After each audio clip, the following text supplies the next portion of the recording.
Anthony Ray Hinton spent 30 years in prison for his wrongful conviction. One of the most incredible stories I've ever heard. A case that's garnered national attention. One of the worst nightmares out there. He said, I don't care whether you did it or didn't do it, but I'm going to make sure you found guilty of it. I just somehow wanted to protect my mom. I didn't quite know whether she understood. He wasn't convicted because he committed a crime. He was convicted because he was poor. I had never been so convinced of someone's innocence than I had in Mr. Hinton's case. Very scary to think that a man could be killed if he's actually innocent. Anthony suffered in isolation and darkness. I'm so sorry. How long would it be before they come and get me? The last time she saw you and said, son, when are you coming home? Yes. When are you coming home? He said, whether you shot him or not, I don't care. You have been found guilty. I sentence you to death. The entire country was watching. 30 years of pure hell. An incredible story of faith and resilience. I don't know if I could have done it. It can't get no lower for me. I've seen hate at its worst. He was ordered to spend the remainder of his life in prison. Right next to a convicted KKK member. There stood two white gentlemen that I'd never seen before. I said, can I help you? He said, we have a warrant for your arrest. We want you to put your hands behind your back. I showed my mother the handcuff, and like any good mother, she began to scream and holler, what are those handcuffs doing on my baby? This seemed to set the detective off. He turned around, he looked at me, and he said, we have decided that we're going to charge you with 2 counts of first-degree capital murder. I said, but I haven't done any of that. You got the wrong person. He said, let me tell you something right now. I don't care whether you did it or didn't do it. He said, but I'm going to make sure you found guilty. And by the way, there's 5 things that are going to convict you. He said, number 1, you black. Number 2, a white man is going to say you shot him. Whether you shot him or not, I don't care. He said, number 3, you're going to have a white prosecutor. Number 4, you're going to have a white judge. And number 5, you're going to have an all-white jury. He said, do you know what that spells? And he looked at me and he said, conviction, conviction, conviction, conviction, conviction. He said, I really believe you didn't do it. He said, but since y'all is always taking up for one another, he said, take this for your homeboy. I goes before a judge. The judge proudly stand up and say, Anthony Ray Hinton, you have been found guilty, and it is the order of this court that I sentence you to death.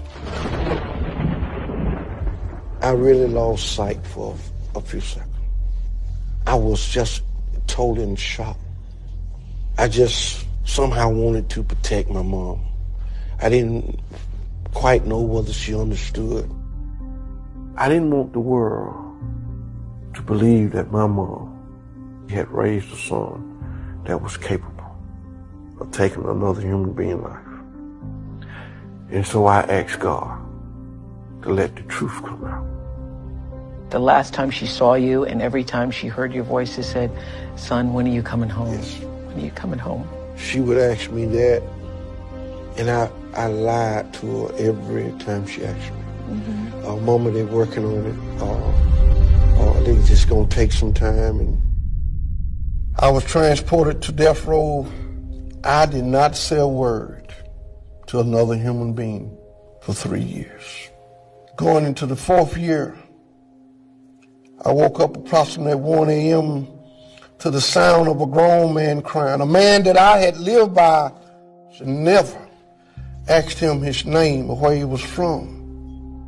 But at an early age, my mother taught me compassion. My mother taught me no matter what one does in life, he or she still deserves compassion. And it was that compassion that I hollered through this brick wall. And I said, sir, do you need me to call and get the officer back here? He said, no. My name's Ray, I said. There was silence. There was something in this guy's voice. He sounded alone. I'm from Praco, I said, and proud to be the son of Bueller Hinton, The best mother God ever sent down to this earth, who can make a pie like an angel and swat you like the devil if you try to eat it before she says so. I heard a few guys laugh, but I didn't know if the guy whose name I was waiting on was one of them. My mom makes a pretty good pie herself, he finally said. My name is Henry. Henry was a Ku Klux Klansman son. His daddy was a Grand Wizard in the Klans organization. Henry's father was upset that a black man had got found not guilty in a murder trial, and he ordered them to go out and kill the first black man that they came across. As I got to know Henry and realized that Henry had been taught to hate all his life. I had no anger toward Henry. He had been taught to fear blacks. He had been trained to hate. Henry and I became friends, and before Henry was moved to the death room to wait for his execution, we talked one last time. I'm sorry, Ray. I'm sorry for what I've done. I know you are. God knows you are. I don't know if I ever told you this, but I have a brother named Ray. He's my brother too. I could hear that Henry was crying, and my heart broke for him. Henry was my friend. It wasn't complicated. I would show him compassion because that's how I was raised. Compassion doesn't know what color you are, and I think Henry felt more love from the black man on death row than he ever did at a KKK meeting or from his own father and mother. And I was told that Henry said, all of my life, my father, my mother, my community taught me to hate. The very people that they taught me to hate are the very people that taught me how to love. And tonight, as I leave this world, I leave this world